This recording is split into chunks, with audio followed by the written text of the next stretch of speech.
In the fantasy world of Alniaf, a cataclysmic battle has split the world in half. The battle between the mortals with limited lifespans and beings who freed themselves from the shackles of death rages even fiercer. On the final day of the war, the fate of the planet came down to the decisive battle between two legendary figures. Leader of the Immortals and the strongest demon king in history, Veltos, versus the strongest hero in the modern era, Graham, the goddess's legendary swordsman. Despite Velt essentially being immortal, Graham's mastery of divine energy allowed him to evolve his holy weapon to the final stage, letting him go toe-to-toe with the king of demons. After a battle that nearly destroyed the world, the fight came to an end. As the dust settled, Graham stood towering over the defeated king. He gives a heroic speech, power of the human spirit, friendship, blah blah blah, all the good hero stuff. But Graham is not main focus, at least not yet. The Demon King Veltos is actually the main character of our story, and as he fades into oblivion, he tells the hero that he's inevitable and vows to return. Centuries passed, and 500 years later, Veltos wakes up and is greeted by one of his 6 demon generals, Machina. Machina was able to complete the ritual that allowed Veltos to use his rite of reincarnation to be reborn in the current era. The King of Demons declares his intention to conquer Alniaf once again, but things aren't that simple. Machina informs him that the world they nearly conquered 500 years ago has already perished. 80 years ago, a phenomenon known as Phantasion occurred where the world of Alniaf fused with a planet from another dimension called Earth. The merger wiped out 90% of the populations, and naturally governments around the world collapsed. Cities eventually arose and started functioning as independent states and waged war against each other for resources, but the current era has finally achieved peace, and that's peace in quotations. The fusion of the technologically advanced Earth and the magic civilization of Alniaf elevated the world to unprecedented heights. As they exit the underground bunker, Velt gazes at the outside world and is in complete shock and astonishment. The year is 2099 and the city of Shinjuku stands as a gleaming symbol of human advancement, an era of towering skyscrapers where cybernetics and magic intertwine seamlessly. This is Demon Lord 2099, an absolutely hidden gem this anime season that uniquely blends fantasy and sci-fi elements where ancient powers clash against futuristic destruction. As Velt is immersed in the world around him, he nearly runs into someone, so Machina pushes him out the way and ends up getting hit. Velt is surprised that someone would actually show such disrespect towards one of his 6 demon generals. He decides to engrave the very essence of fear on the mortal soul and cast advanced dark magic piercing the sky. To Velt's surprise, and my surprise too, the people around him barely react. In fact, they seem more annoyed than anything. 500 years ago, mortals would have been cowering in fear, but the people around him were just treating him like a mere inconvenience. Sirens start sounding and Machina tells him that the random use of grand magic in the city is forbidden and they should leave before they get in trouble. Velt is confused on why he of all people would ever need to retreat, but he listens and they escape. As they take cover in the alley, we learn what happened to Veltos' subjects after the war ended. With their king gone, the Immortals were discriminated against and hunted down. The fusion of magic and engineering led to the mass production of anti-immortal weaponry, which nearly brought them to extinction. Veltos' other demon generals have either died or their whereabouts are unknown, all except for one, but when Veltos asks, Machina dodges the question. We learn a bit more about how Veltos' powers works, and he runs into a high-rank ether hacker who hacked into the city's broadcasting system to play corn videos for reasons. Veltos asks the hacker about his remaining demon general Marcus the Blood Art, and according to her, Marcus is the CEO of Ishimaru Magic Industries, the giant corporation looming over the city.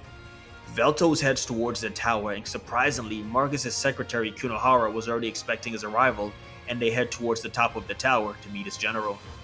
When they arrive, Marcus greets him while looking down from his seat, but Veltos finds it disrespectful his subordinate remains seated in the face of his king.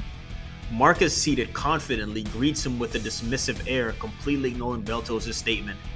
Velto tells him his plan to restore the Immortal Army and dominate the Earth once again, but Marcus begins hysterically laughing and condescendingly rejects the offer, going so far as to insult his former king.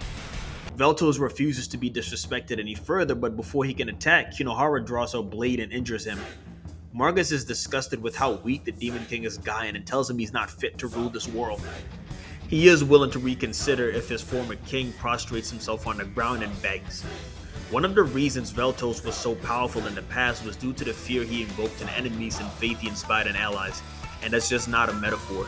Essentially, the more his existence was known, the stronger he became. Since no one knows him in the current era, his powers have greatly diminished. Despite not having his original abilities, Veltos is still extremely powerful, or at least he should have been. He begins channeling his magic, but Marcus has already finished casting his spell, much to his shock. Despite the overwhelming gap in talent, Marcus not only keeps up, but outright surpasses the former Demon King thanks to the development of a device called the Familia. Normally, magic requires a 5-step process.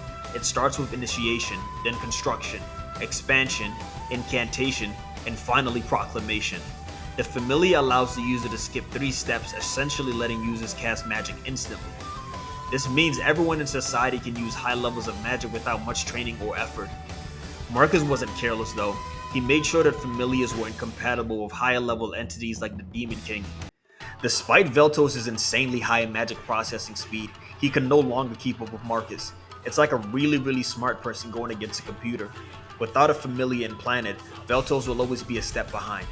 Marcus dismisses his former king and launches a barrage of blood swords towards him. Velt's unable to avoid all of them and crashes through the skyscraper. With a single snap, Marcus activates a bloody bomb, completely demolishing his former king. He declares the fantasy of the former demon lord has ended.